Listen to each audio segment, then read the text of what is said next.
अजब नेपाल गजब काशी भनेको यही हो। केही बुझिँदैन क्या हाम्रो देशमा के भइरहेछ भनेर। त्यो त आएको होइन, चरम असफलता उनलाई त्यहाँ भयो। जनता फेरि त्यसरी बुझिदिँदैन नि त। त्यही पार्टी पङ्क्तिभित्रले होइन हामी के गरिरहेछौँ भनेर होइन घनश्याम भुषालैहरूले पनि हिजैदेखि सचिवालयमा अन्यत्र पनि यो के गरिरह हामीले भन्दा त राम्रो प्रश्न हुने हो नि त। प्रदेश 1 देखि प्रदेश 7 सम्म समस्या नभएको अब कुनै प्रदेश रहेन। सरकार डल्ने, अविश्वासको प्रस्ताव लाने, सबैलाई ठेक्का चाहिने, सबैलाई पट्टा चाहिने, सबैलाई स्वास्नी बनाउनु पर्ने, सबैलाई यस्तो गर्नुपर्ने, यो थियो नि त। अब यो एकदम अस्वाभाविक तरिकाले, निर्दलीय भन्दा पनि घटिया तरिकाबाट यिनीहरूको चाहिँ हरकत आइराखेको छ। अब एकलौटी यहाँ पनि ओलीले एकलौटी खाए भन्ने भयो, असह्य भयो अर्को पक्षलाई। अब तल पनि त्यस्तै भइराखेको थियो। अब कसरी भान्सामा सामेल हुने भन्ने तल पनि पोलिरहेको थियो, भतभती छिद्र खोजिरहेको थिए। अब पूर्ण बहुमत भएको हुनाले अर्को पक्षले टाउको उठाउन सक्ने स्थिति थिएन। अब यो सब कुराको खाब्जेमा यो चिज परे जस्तो देखिन्छ र यसमा कुनै एउटा ग्रान्ड अर्थ हुनुपर्छ क्या। त्यसै यो हठात नभएको हुनुपर्छ। यिनीहरूले राखेका अग्रिम शर्तहरू कति राजनीतिक छन् यो बताइदिनुहुन्छ। होइन, यता हाम्रो हरकतले चाहिँ ती राजनीतिक छन् र स्वाभाविक छन् भन्ने ठाउँमा विषय आइपुग्यो क्या। किनभने हिजो पनि हत्या हिंसा भयो, सबै कुराहरू भयो नि। प्रहरीले मार्ने कुरा त हो, त्यो काम त हिजो पनि भयो नि। त किन मारिएको थियो त तिनीहरूलाई? त्यसको औचित्य के हो? मधेसवादीहरूले चाहिँ के अपराध गरे जो माओवादीले गरेन नि त? अब तुलना त गर्ने भयो नि त मान्छेले। गरिराखेकै छन्। प्रचण्डले मार्दा प्रधानमन्त्री हुँदा हुने, हामीले 2-4 जना मान्छे मार्दाखेरि जेल जानुपर्ने, थारू आदिवासी जनजातिले तिम्रो बालकृष्ण ढुङ्गेल चाहिँ हिरो भएर हिँड्दा हुने। अनि हाम्रो रेशम चौधरी चाहिँ किन भन्यो नि त? क्रिकेट मैदान कसले के हिसाबले कसरी दिएको, एमसीसी कसले के हिसाबले किन गरेको, ती सबै प्रश्नहरू आज उठाउने समय उपयुक्त हो कि होइन? समाधान नै चाहेको हो भने त यहाँ उभिनु पर्यो। त्यसो भने त्यसमा अभियुक्त भएका मान्छेलाई किन मन्त्री बनाएर हिँड्छन् त उनी? कत्रो छटपटाट भयो त यिनीहरूलाई। यता गर्दा पनि हुँदैन, उता गर्दा पनि हुँदैन, अनि आफ्नै पार्टीलाई बन्चरो हाने। जस्तो भारतमा त्यस्तो भयो भने केन्द्रबाट फलानु आयो भन्ने हुन्छ, अनि उसले जे केन्द्रको नीति हो, यो मुख्यमन्त्री, यो फलानु, यो उसले जे इसारा गर्छ त्यही हुन्छ क्या। वास्तवमा दलीय व्यवस्थामा त दलै सुप्रिमो हुनुपर्ने। अब नेपालमा त को सुप्रिमो थाहा छैन। केन्द्रमा जे लडाइँ भएको छ र केन्द्रमा जे प्रवृत्तिहरू देखेका छन्, जस्तो राजामो नै भनौँ न, राजामोले काठमाडौँमा मन्त्री बार्गेनिङ गरिरह होला, त्यो नपाउने बित्तिकै उसलाई रिस उठ्यो, यहाँ पनि यो विदेशी सरकार हो भन्न थाल्यो। आफूले समर्थन गर्दासम्म त यो सरकार आफ्नै भयो नि। अनि यो सरकारमा आफ्ना मान्छे मन्त्री छन् भने कति गैर कानुनी भयो त? हिम्मत छ भने पहिला यो समर्थन फिर्ता ल्याउन भनिरहेछ। हजुर, जायज नजायजमा त नेपालमा बोल्नै हुँदैन। एकदम इमान्दार ठाउँमा मधेसवादी देख्छु क्या म अहिले आएर। अहिले पनि उनीहरूले हत्तनपत्त चाहिँ समीकरण गरेर गोदी हाल्ने यो माओवादी स्टाइल सत्तामा गएर त्यो देखिएन क्या मधेसवादीको। र हामी जम्मैले अबको प्रधानमन्त्री महन्त ठाकुर भन्ने कारण पनि यो एउटा थियो। जस्तो अहिले भीमरावलहरू प्रचण्डहरू भन्दैछन् नि यो एमसीसी हामीले गरेको होइन भनेर। 6वटा सरकार त यसमा इन्भल्भ छन् नि, त्यो 6वटा सरकारको पार्ट उनीहरू पनि हुन्। त्यसो कसले गरेको त एमसीसी?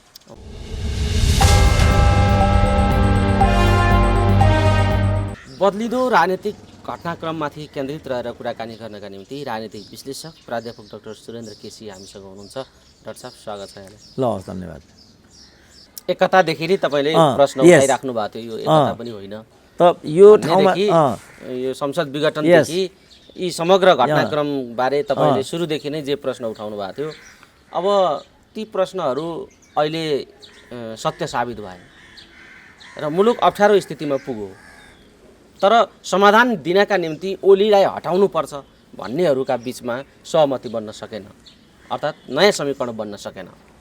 र जसपालाई पनि ओली नेतृत्वको सरकार नै विश्वसनीय र भरपर्दो लाग्न थाल्यो। यो जसपालाई यस्तो लाग्नुका पछाडि केले काम गरेको हो? जसपालाई किन त्यस्तो लागिराखेको छ, के देख्नुहुन्छ बताइदिनुहोस् त। अब त्यो र हाउस विघटन गोयलको आगमन चाहिँ अन्तर सम्बन्धित छ कि जस्तो लाग्छ मलाई। किनभने अन्यथा उनीहरू त्यसरी त्यहाँ उभिरहनुको कुनै अर्थ बन्दैन। सायद हृदय त्रिपाठी त्यहाँ हुनु पनि एउटा कारण हो कि, किनभने हृदय त्रिपाठी पनि अकारण त्यहाँ छन् भन्ने लाग्दैन। सँगसँगै राजेन्द्र महतोलाई पनि केपी ओलीले जिताएको भन्ने छ भन्ने होइन, यथार्थै हो नि त्यो। अब यो सब कुराको खाब्जेमा यो चिज परे जस्तो देखिन्छ र यसमा कुनै एउटा ग्रान्ड अर्थ हुनुपर्छ क्या। त्यसै यो हठात नभएको हुनुपर्छ, किनभने यिनीहरू नै हुन् केपी ओलीलाई सबैभन्दा धुत्कारने। मधेसमा त केपी ओलीले पाइलै टेक्नुहुन्न भन्ने एक खालको जनमानसै बनाइसकेका थिए यिनीहरूले। अब अचम्मसँग अहिले सबैभन्दा बढी भक्त केपी ओलीको कोही छ भने त्यो मधेसवादी नै। यो त चान्चुने कुरा होइन नि। ओलीको त नामै सुन्नु हुँदैन थियो यिनीहरूलाई त। ठुलो मधेस विरोधी भनेर चित्रित गर्थे। अब यहाँसम्म यिनीहरू ओलीसँग लट्ठिएको देखियो कि चुचेल नक्सामा पनि यिनीहरू ओलीसँगै उभिए। मधेसवादीले चुतेल नक्सामा उभिनु पर्ने त कुनै कारण छैन। जुन चाहिँ प्रचण्डले भारतमै गएर गल्ती हो भन्थे।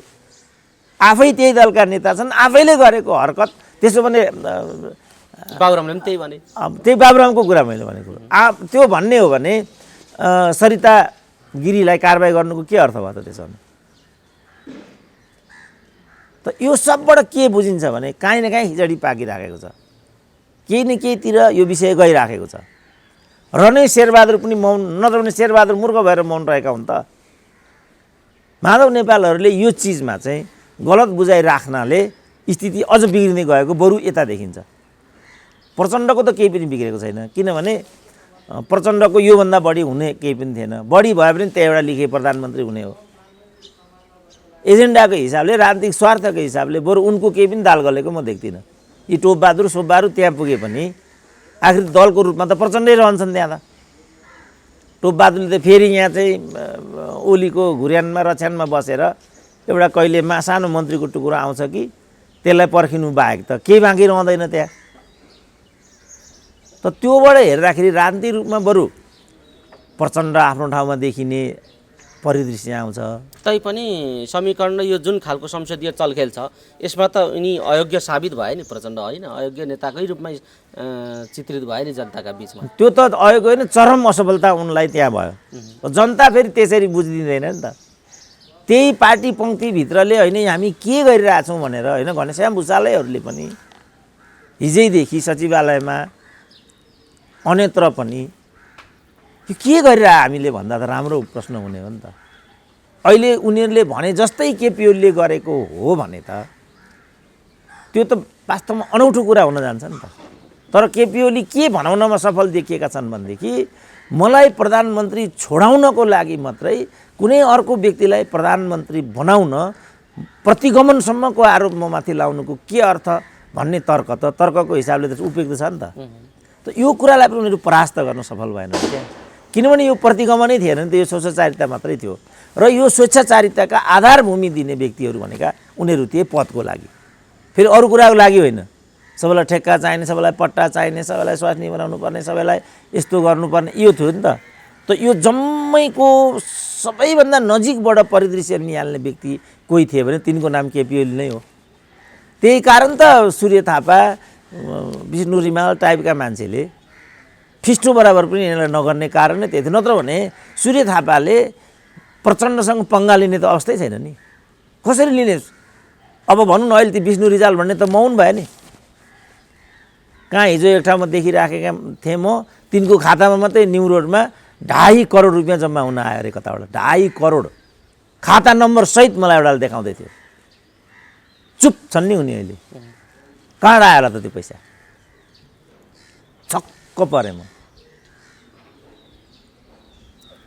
थाहै नभए कताबाट आउँछ आयो। कुनै एउटा ब्याङ्क रहेछ त्यहाँ न्यु रोडमा, अन्नपूर्ण कि के भन्ने ब्याङ्क रहेछ। 2.5 करोड रुपियाँ खाता नम्बरै छ। विष्णु रिजालको खातामा जम्मा हुन आयो यो पैसा। कहाँको?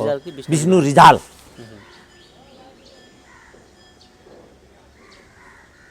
जुन कुरा म जस्तो प्रोफेसरले 20 जुनीमा कमाउन सक्दैन। 20 जुनीमा। अजब नेपाल गजब काशी भनेको यही हो। केही बुझिँदैन क्या हाम्रो देशमा के भइरहेछ भनेर।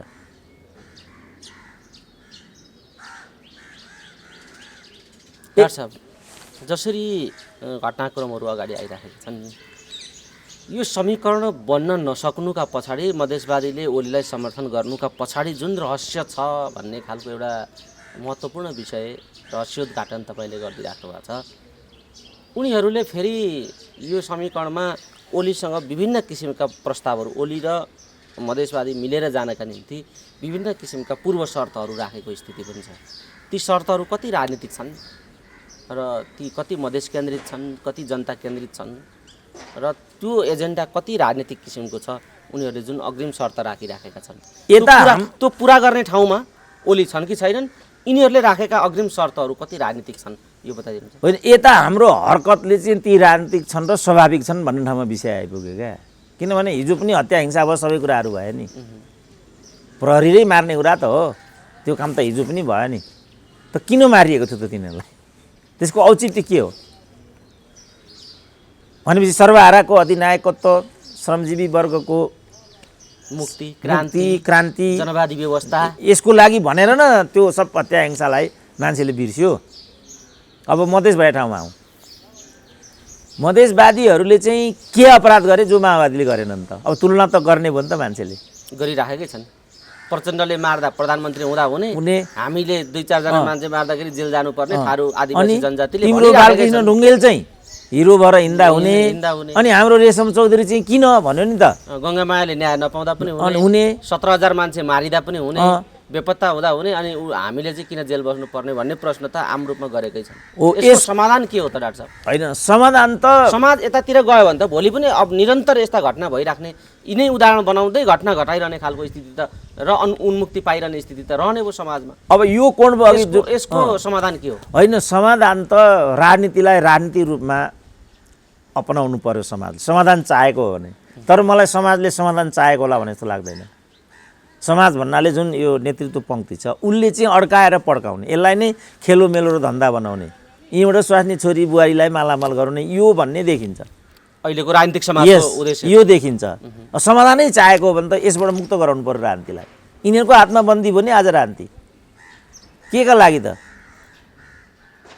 यिनीहरूले जुन भागभन्डा गरे, नयाँ वर्षको सन्दर्भमा राष्ट्रपतिले भनिन् एकदम सफल वर्षको रूपमा 77 गुज्रियो, उपराष्ट्रपतिले भने चरम असफल वर्षको रूपमा 77 साल गुज्रियो। हिजो राष्ट्रपति उपराष्ट्रपति हुँदा यो सबै कुरा देखेनन्।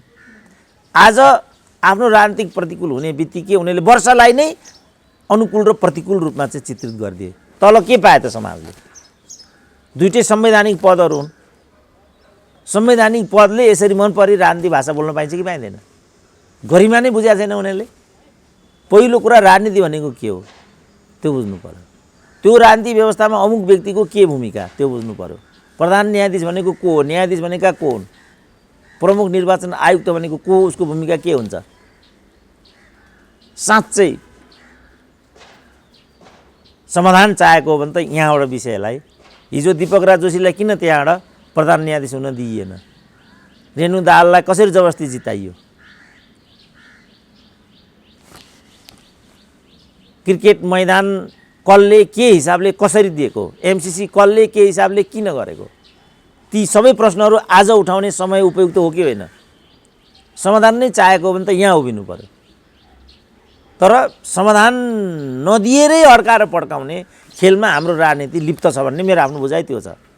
त्यही चाहिँ प्रमुख निर्वाचन आयुक्तको कुरा गर्दा ऋषि कटेलको पार्टीलाई हुँदाहुँदै अर्को पार्टीलाई दर्ता दिएर मैले गल्ती गरेँ, यसका लागि म क्षमा पाऊँ भनेर डाक्टर यादवले फोन गरेछन् एउटा मिडियालाई, ऋषिलाई फोन गरेछन्। उनले नै फोन गरेर मबाट गल्ती भयो ऋषिजी माफ गर्नुहोस् भनेर। संवैधानिक न्याय बसेर गल्ती गर्न पाइन्छ कि पाइँदैन? यही काम राजनारायण पाठकले गरे यहाँ अख्तियारमा, यही काम बालुवाटार विचलनकारीहरूले गरे। यदि समाधान चाहेको हो भने त यो सबै ठाउँमा उभिनु पर्यो। तयार छौँ त हामी? बालुवाटार कसले गरेको भन्न तयार छन् त प्रधानमन्त्री? मैले नै त्यो आयोग बसाइदिएको हो भन्छन्। त्यसो भने त्यसमा अभियुक्त भएका मान्छेलाई किन मन्त्री बनाएर हिँड्छन् त उनी? भन्छन् त केही कुरा? अब अहिले वामदेवको कुरा बल्ल हिजोबाट उनले के भने माधव नेपालमाथि चरम अन्याय भयो, पार्टीबाट उनलाई निकाल्न पाइँदैन। माले पार्टी भनेको त 45 समूह मिलेर बनेको, त्यो बनाउने भूमिकामा केपी ओलीको भूमिकै छैन। त्यसो भने उनले 54 सालमा के तर्कको आधारमा त्यो पार्टी फुटाएका थिए त? के तर्कको आधारमा उनले प्रधानमन्त्रीत्वका लागि क्लेम गरे? म नै प्रधानमन्त्री हुँ भनेर बारम्बार भने। उपनिर्वाचन हुनुपर्छ, संविधान संशोधन गर्नुपर्छ भने र अप्पर हाउसमा गएर बसे, त्यसको के तर्क हो त? समाधान चाहिएको भाइलाई होइन? समाधानै चाहियो नि त आजको सङ्कटको विषय त। सङ्कटको समाधान खोजिरहेको छ नि त मुलुकले त अहिले। अब त्यसो हो भने त इमरान खान चाहिन्छ। यिनीहरूबाट चाहिँ हुँदैन। समस्याको जड नै यिनीहरू हुन्। जे प्रवृत्ति मैले चित्रण गरेँ, समस्याको जड यहाँ हो र यो डायग्नोसिस नगरिकन डाक्टरले कुनै पनि औषधि दियो भने त्यो औषधिले काम गर्दैन। डाक्टर साहबलाई ठ्याक्कै यहाँ रोकेर एउटा बताइदिनुहोस्, एउटा विषयको उत्तर मैले प्राप्त गर्न पाइनँ, यहाँ सकिनँ। प्रदेश 1 देखि प्रदेश 7 सम्म समस्या नभएको अब कुनै प्रदेश रहेन। सरकार डल्ने, अविश्वासको प्रस्ताव लाने, विश्वासको मत लिनुपर्ने, यी यस्ता किसिमका भवन्डरहरू प्रदेश 1 देखि 7 सम्मै देखिएको स्थिति छ। 5 वटामा त गम्भीरै समस्या आइसकेको देखिन्छ। यो प्रदेशहरूको किचलोलाई कसरी हेर्नुहुन्छ डाक्टर साहब? अब राजनीतिक रूपले शिष्ट भनौँ भने त केन्द्रमा जे समस्या देखियो त्यसको प्रतिक्रिया स्थानीयमा भयो भन्ने सहजै निष्कर्ष निकाल्न सकिन्छ। तर अलिकति रफ भाषामा भन्नुपर्दा यिनीहरू चाहिँ दोकाने हुन्, ज्यालामा नमिलेपछि लडाइँ गर्न थालेका हुन् यिनीहरू। यो ज्याला के गर्दा मिल्छ त? भागभन्डा क्लियर छ नि। अब एकलौटी यहाँ पनि ओलीले एकलौटी खाए भन्ने भयो, असह्य भयो अर्को पक्षलाई। अब तल पनि त्यस्तै भइराखेको थियो। अब कसरी भान्सामा सामेल हुने भन्ने तल पनि पोलिरहेको थियो, भतभती छिद्र खोजिरहेको थिए।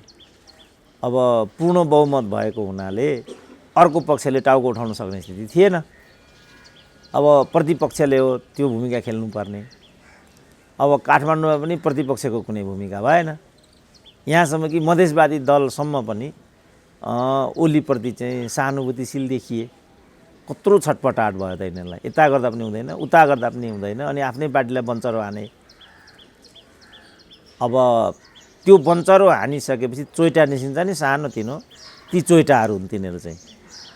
अब त्यही चोइटा बालेर आगो ताप्छन् होला, माछा पलेर खान्छन् होला, यस्ता खालका न हुने यिनीहरू त। यो कुनै राजनीतिक विषय होइन नि।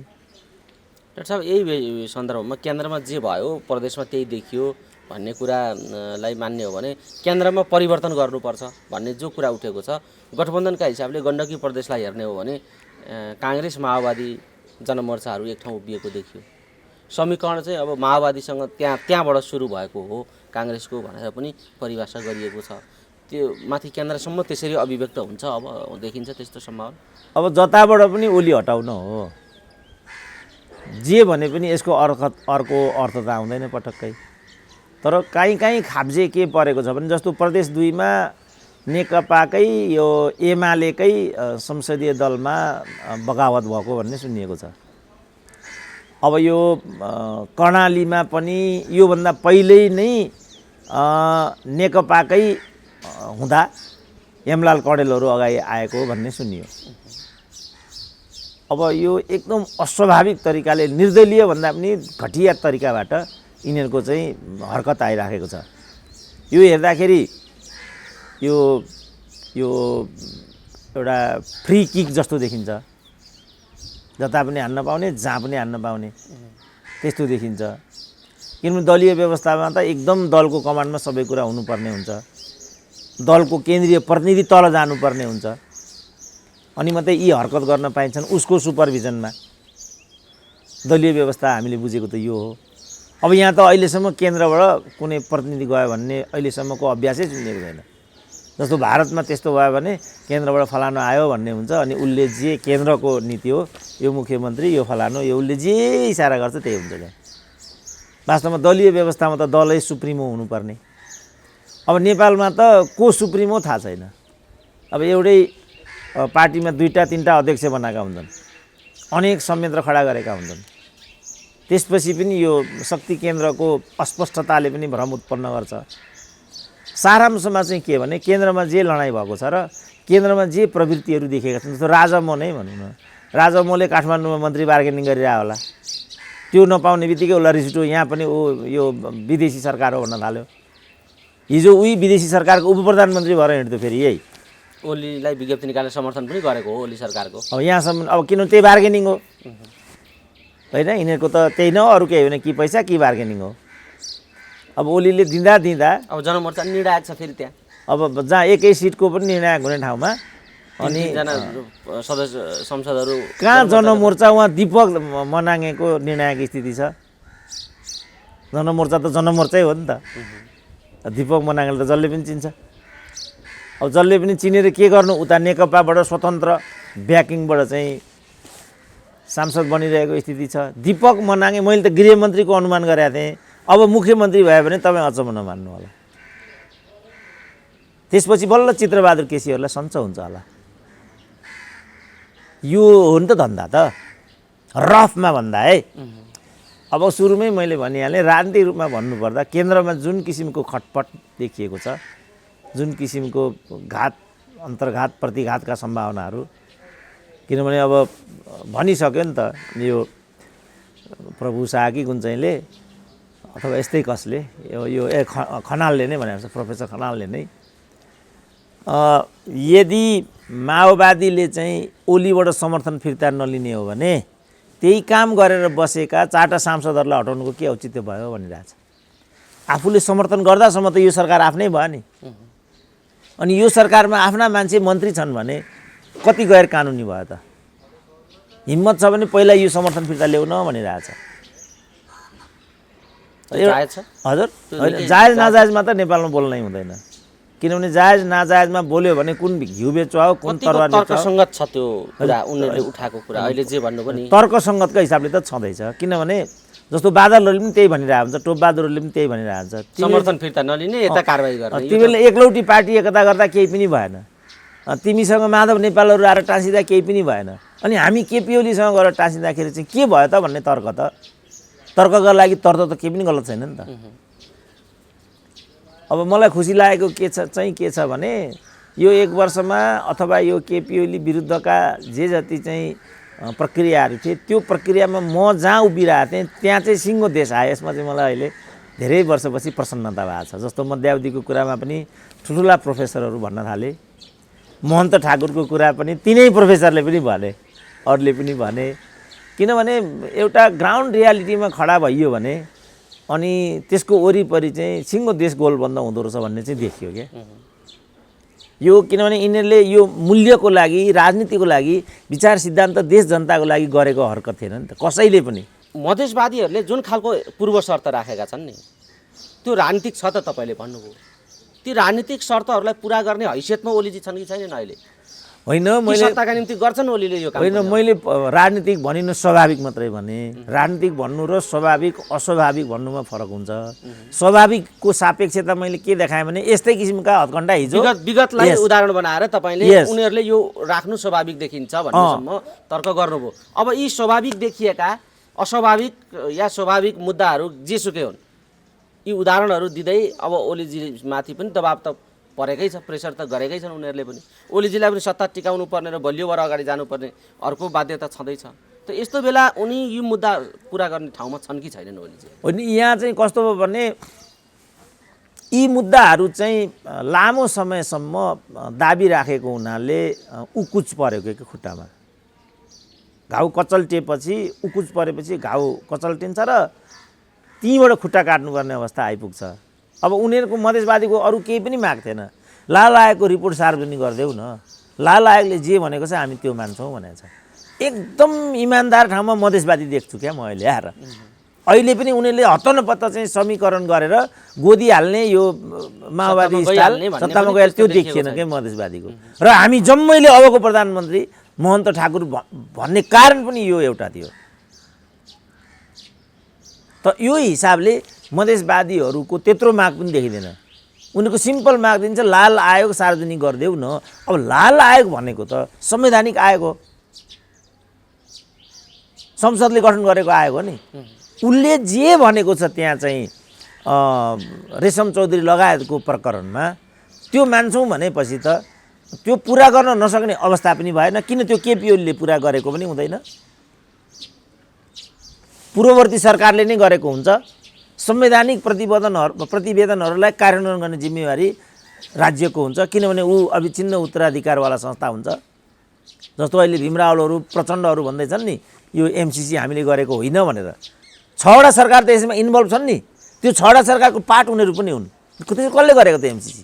होइन भनेका छैनन्, तर एमसीसी ठिक छैन भनेर चर्को चर्को कुरा चाहिँ बेला बेला मौसमी कुरा गरिराखेका छन्। होइन, पछिल्लो मैले के सुने भनेदेखि यो मैले देखेकै थिएन कहिले पनि, म बैठामा आउँदै आएन भनेको छ। ल दुइटैले, प्रचण्डले पनि यही भनेको छ, मेरो टेबलमा एमसीसीको फाइल कहिले पनि आएन भनेको छ। त्यसो भने यो पार्टी व्यवस्था हो कि होइन? उनी पार्टी अध्यक्ष हुँदा यो बाबुरामले गरेको कागज हो। यसको जिम्मेवारी प्रचण्डको बन्छ कि बन्दैन त? त्यो बेहुदा कुरा होइन यो। यहाँसम्म कि एमसीसीको मसौदा ड्राफ्ट गर्ने कर्मचारी युनिटको सेक्रेटरीले समेत यो पुनरावलोकन गर्नुपर्छ भनेको मैले आफ्नै कानले सुने। यस्तो गर्न पाइन्छ कि पाइँदैन भनेको मैले। समस्याको जड यहाँ हो नि त। र यी चाहिँ के हुन्, कर्मचारी पनि के हुन्, सरकारमा बसुन्जेलसम्म विदेशी दात्री निकायको स्वार्थमा काम गर्दै गर्दै गर्दै हिजो मैले एकजना उद्यमीसँग भेटेँ, उनले त्यही कुरा निकाल्दै थिए। मैले त अब ऋण काट्नुपर्ने भयो, कोभिडले यहाँ पुर्यायो उनले भने। केमा चाहिँ तपाईँलाई ऋणैको स्थिति आइपुग्यो त भन्दा उनले त छोराछोरीको पढाइदेखि थाले। छोराछोरी लिङ्कनमा पढ्छन्, 15 लाख फिस हुन्छ अरे वार्षिक त्यहाँ लिङ्कनमा। कर्मचारीको सुब्बाको छोरो पनि लिङ्कनमा पढ्छ, कहाँबाट ल्याउँछ 15 लाख भनिदिउँ त? एउटा उद्योगीलाई यस्तो सङ्कट परिरहेको, उसले मैले ऋणै लिएँ ब्याङ्कबाट भनिसक्यो उसले। म त यसो खर्च पानी केही गर्ला कि देशको यत्रो प्राडा गएको भनेको त म त ऋणमा डुबे पो भन्छ साउ त। यो अवस्था छ।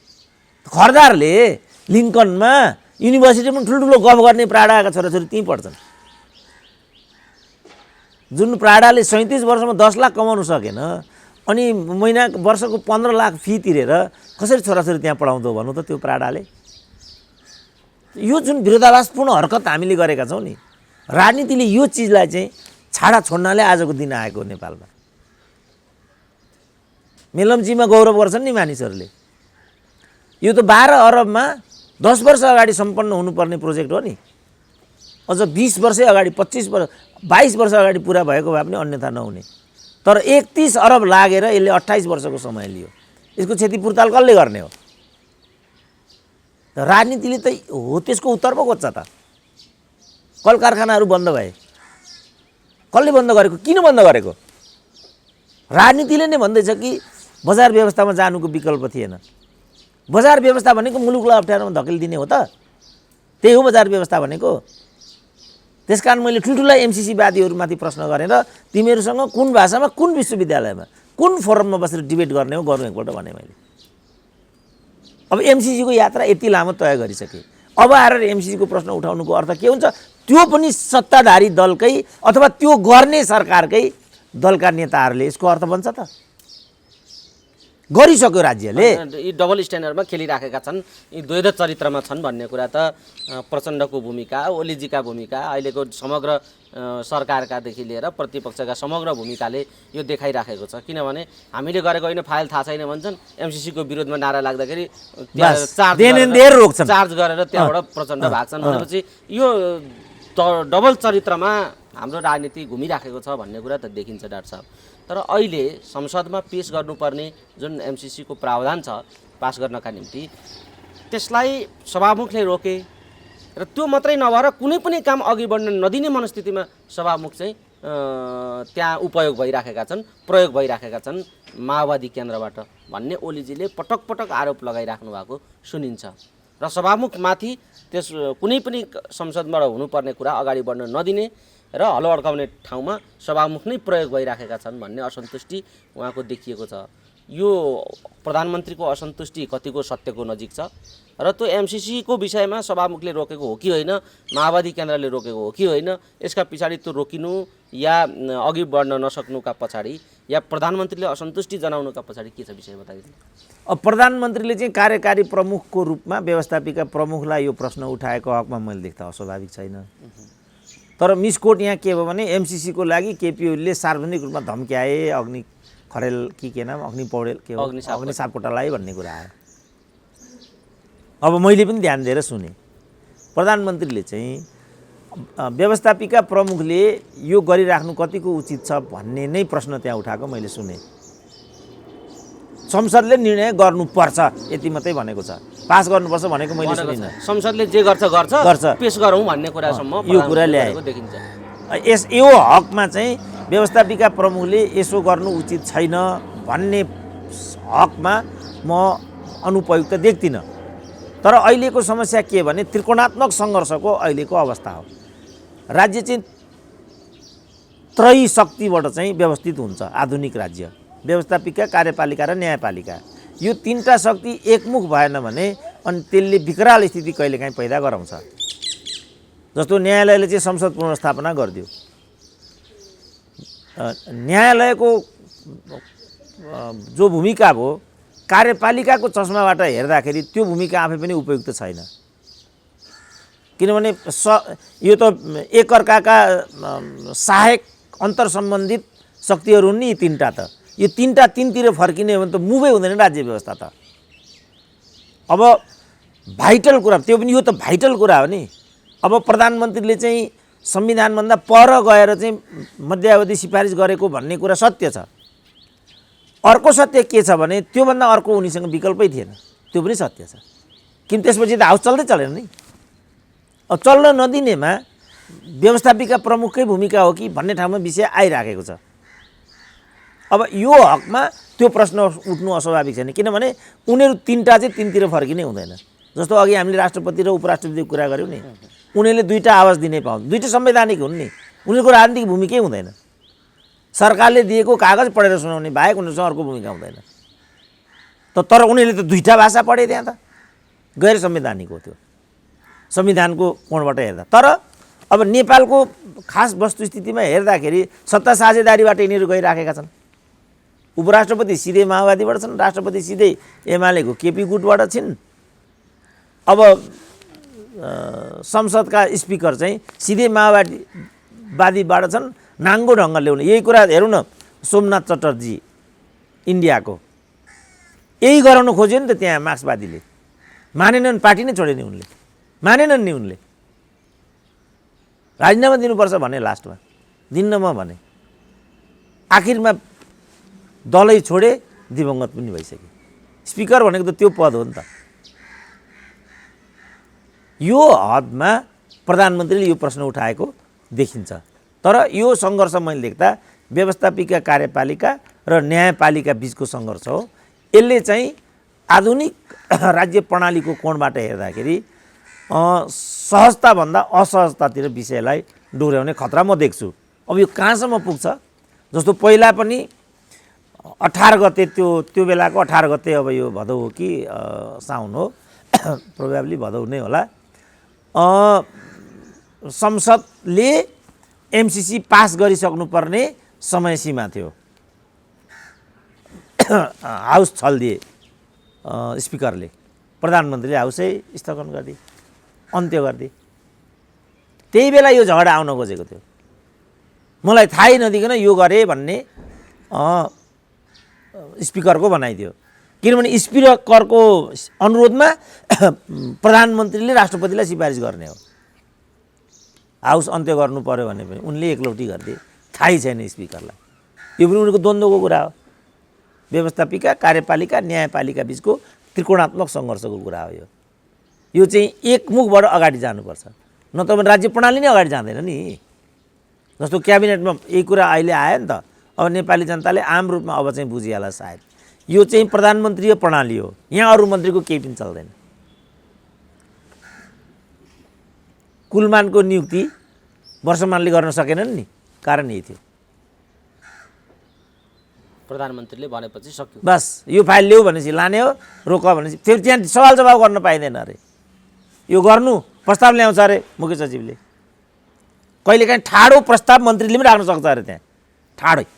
नत्र भने मन्त्रीले मुख्य सचिव कहाँ पठाउने, बालोटारको बारेमा म भन्छु नि त। बालोटार तलबाट फाइल जाने हो, सचिव कहाँ पुग्ने हो, सचिवले चाहिँ त्यसलाई आफ्नो मन्त्रीलाई साँधेर मुख्य सचिव कहाँ लाने हो, अनि मुख्य सचिव मार्फत त्यो फाइल मन्त्री परिषदमा जाने हो। त्यसकारण बालोटार काण्डमा निर्णायक दोष चाहिँ लीलामणि पौडेलको छ, मैले भनेको त्यही हो। अब उनलाई चाइनाको राजदूत हुनु थियो, हतार आँखा चिम्लेर सदर गर्दै गर्दै गर्दै गए, बालोटार सिद्धियो। अब परे लुरे मन्त्री हाम्रो चन्द्रदेव जोशी बिचरा जोसँग दोडा कोट छैन 8 करोडको घोटाला लाग्यो उनीमाथि। सबैभन्दा ठुलो आरोप अर्को माधवले बिहोरिरहेका छन्। अब ऊ तल बेरि यस्तो यो मिल्दैन। यो त्यसको लागि त टाठाबाठा पढे लेखेका सचिवहरू राख्नुपर्ने कारण यो। उनीहरू एकदम ब्रिलियन्ट छन् नि। नेपाल सरकारका सचिवहरू कमजोर मैलेसम्म कोही पनि देखाएको छैन। तर उनीहरूको जुन ब्रिलियन्सी त्यही लिङ्कनमा छोराछोरी पढाउने अनि विदेश पठाउने रकम जम्मा गर्ने, यहाँ मात्रै उनीहरूको विज्ञता प्रयोग भएको मैले देखेँ। अब अहिले ठुल्ठुलो कुरा गर्छन् कर्मचारीहरू नै। यो सबै कुरामा उनीहरूको संलग्न छैन, उनीहरूको हात छैन भन्ने कुरा होइन नि त। त्यही डिबेट गरेका रहेछन् हाम्रो चाहिँ कृष्ण खनाल र विप्लवले, प्रणाली समस्या कि पात्र समस्या भनेर। मैले पनि एक कक्षामा भनेको थिएँ कि अहिलेको समस्या भनेको चाहिँ प्रणाली भन्दा पनि आचरण र व्यवहारको समस्या हो भनेर। जस्तोसुकै प्रणालीलाई पनि अनुकूल बनाउन सकिएका दृष्टान्तहरू पनि छन् क्या। ली कुवान यूलाई सोधेको थियो पत्रकारहरूले, तपाईँको प्रणाली त अधिनायकवादी भयो भन्ने छ भनेर। उनले के भने मेरो प्रणाली अधिनायकवादी भयो कि प्रजातान्त्रिक भयो त्यसलाई म केयर गर्दिनँ, मेरो देशले परिणाम पाएको छ भने मलाई फरक पर्दैन भने उनले। र 10 वर्षमा सिङ्गापुर चाहिँ सिङ्गापुर भयो। मान्छेले प्रणालीको बारेमा टिप्पणी नै गर्न छोड्यो नि त। यही कुरा चाइनाको हो। चाइनाको प्रणालीको प्रश्न आजभोलि कमै उठ्छ नि, किनभने समृद्धि पायो। चाइनाले मात्रै होइन, विश्वले नै पनि चीनका कारणले। चीनदेखि बाहिरका अन्य देशका कम्युनिस्टहरू चाहिँ यस चीन पुँजीवादी संशोधनवादी बाटोमा गयो भन्छन्। तर चिनिया जनता र चिनिया अहिलेको प्रणालीलाई कुनै त्यसले फरक पारेको देखिँदैन। मैले त पुरै हेरेँ नि त। लासादेखि छेन्दु हुँदै साङ्घाईबाट बेजिङसम्म मैले ट्राभल गरेँ नि त। पुरै एउटा आधुनिक जीवन पद्धति छ र चिनिया जनताहरू आरामसँग रमेर त्यहाँ बसिरहेछन्। हामीले लोकतान्त्रिक अधिकार पायौँ कि पाएनौँ भन्ने कुरा उनीहरूको लागि त्यति डिबेटको विषय छैन। किनभने उनीहरूको चाह के थियो भने विश्वसँग प्रतिस्पर्धा गरेर हामी चिनिया, किनभने चाइनाले त कहिल्यै पनि आफूलाई नम्बर 2 ठान्ने मुलुक होइन नि चाइना। प्राचीनतम सभ्यता भएको हिसाबले र साधारण सम्पन्न मुलुक भएको हिसाबले चिनिया जनताहरूको चाहिँ सबभन्दा ठुलो अहम के भने हामी चिनिया भन्ने। बीचको शासन प्रणालीले उनीहरूको त्यो हामी भन्ने मर्म चाहिँ, किनभने 8वटा विदेशी मुलुकहरूले लुट्थे चाइनालाई, घोडामा चढेर कोर्राले हान्थ्यो जापानले। चिनिया जनताको लागि त्यो असह्य थियो नि। अब अहिले त्यो ठाउँबाट चीन चाहिँ उन्मुक्त भएको हाँसो चिनिया जनताको मुहारमा मैले देखेँ। त्यसकारण उनीहरू अब उनीहरू लोकतन्त्र गएर लोकतन्त्रमा छैनन्। उनीहरू हाम्रो विश्वमा प्रभुत्व कुन रूपमा रहन्छ त्यो कुरालाई मात्रै उनीहरू लक्ष्य गरेर हिँडिरहेका छन्। अब हामीले पनि लक्ष्य किटान गर्नु पर्यो। हाम्रो लक्ष्य के हो त? हामी के को लागि यो सब गरिरहेको? यो जुन राजनीति भन्ने विषय हो, यो के को लागि गरिरहेको हामीले? यहाँ विषय केन्द्रित नहुँदासम्म, जस्तो मधेसकै कुरा पनि आयो, मधेसका दलहरूले के को लागि यो गरेको? जस्तो बाबुराम माओवादीबाट मधेसवादी भए। किन भएका मधेसवादी? मधेसी जनतालाई उठाउनु भएका हुन्? यही हो कुरो। यो जबसम्म बुझिँदैन तबसम्म केही पनि बुझिँदैन। जस्तो मैले नै यो बिचमा जे डिबेटहरू गरेँ, यो मध्यावधि लगायतका प्रकरणहरूमा मैलाई केपी ओलीसँग लगेर जोडे नि मान्छेले। अब अहिले समयले के सिद्ध गर्यो भने वास्तवमा त्यो केपी ओलीको रहने अथवा नरहने कुरासँग सम्बन्धित विषयवस्तु नै थिएन। केपी ओलीलाई प्रतिकार गर्ने जो कारण र पद्धति केपी ओली दलभित्रकै मानिसहरूले चाहिँ बाहिर लिएर आएका थिए, त्यसको अवैज्ञानिकताले गर्दाखेरि यो विसङ्गति देखा परेको हो नि। तिमीहरूको स्टेपिङ गलत छ, मैले भनेको यति मात्रै थियो। यो गलतको फाइदा लिएर केपी ओली अझ स्वेच्छाचारी भएर अगाडि जान्छन् र यस बापत देशको राजनीति बिग्रिन्छ। यति मात्रै मैले भनेको थिएँ नि। त्यसकारण तिमीहरू यो बाटोमा भन्दा चैतमा महाधिवेशन हुन्छ, केपी ओलीलाई ठेगान लागु कुरो सिद्धियो। केपी ओलीले भनेको पनि त्यही थियो। त्यो पनि केपी ओलीले नमानेका भए बा 2.5 वर्षको कुरामा पनि केपी ओलीले चाहिँ अस्वीकार गरेको भए फेरि यो जम्मै स्टेपिङ उनीहरूको सही हुन्थ्यो। अब अहिले माधव नेपाल जहाँ आइराखेका छन्, फेरि म यो गलत देखिराखेको छु। अब समानान्तर भनिरहेछन्, 67 जिल्लामा समानान्तर कमिटी पुग्यो भन्ने छ अहिले। ओलीले चाहिँ माधव नेपाललाई अब पार्टीको सदस्यबाटै हटाइदिने भन्ने खालको तयारी, संसद पनि र पार्टी सदस्य पनि दुईटै कुराबाट हटाइदिने तयारी मनस्थितिमा ओली पुगिराखेका छन् भन्ने सुनिन्छ बजारमा। बस अब त्यो भयो भने उनीहरूलाई त के फरक पर्दो, तर समग्रमा नेपालको कम्युनिस्ट आन्दोलनलाई के असर पार्छ त्यसले? यो हो नि त प्रश्न। उनीहरूलाई त माधव नेपाल र केपी ओली भन्ने माधव किन उत्तेजित भएर यो काम गरिराखेका छन् डाक्टर साहब, के लाग्छ तपाईँलाई? होइन अब कुण्ठा हो, आक्रोश हो, पीडा हो मात्रै हो कि यस पछाडि अरू कुरा पनि हो? अब त्यो तिनटै हो, तर त्यो चिजलाई व्यवस्थापन गर्नमा चाहिँ अब हाम्रो केपी ओली पनि चुकेको म त्यो देख्छु। अब प्रचण्डको पनि यसमा आफ्नै प्रकारको भूमिका भयो, तर समस्या चाहिँ त्यो तिनवटा नै हो। किनभने अर्काको टाउकामा हालेर त त्यत्रो ठुलो नेताले उन्मुक्ति पाउँदैन। कुण्ठा पनि हो, आक्रोश पनि हो र प्रतिशोध पनि हो। तिनटै कुराले उनीहरूको यस्तो भएको त्यस्तो देखिन्छ।